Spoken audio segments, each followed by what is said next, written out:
Hello, it's Gary from Remap and Revive here with this VW Golf 2010 car, 1.6 diesel.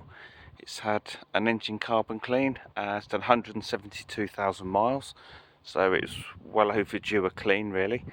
And we're giving it a stage 1 remap at the same time. So it's the 1.6 103 brake horsepower. We're adding 47 brake horsepower and 17 newton meters of torque. So it will drive a lot nicer. There'll be less gear changes needed from the 5-speed box. Better fuel economy on a steady run. Just easier, more comfortable to drive. Better acceleration, pulling away from junctions and roundabouts, etc. So just making that little 1.6 engine be a lot more capable in a car of this size.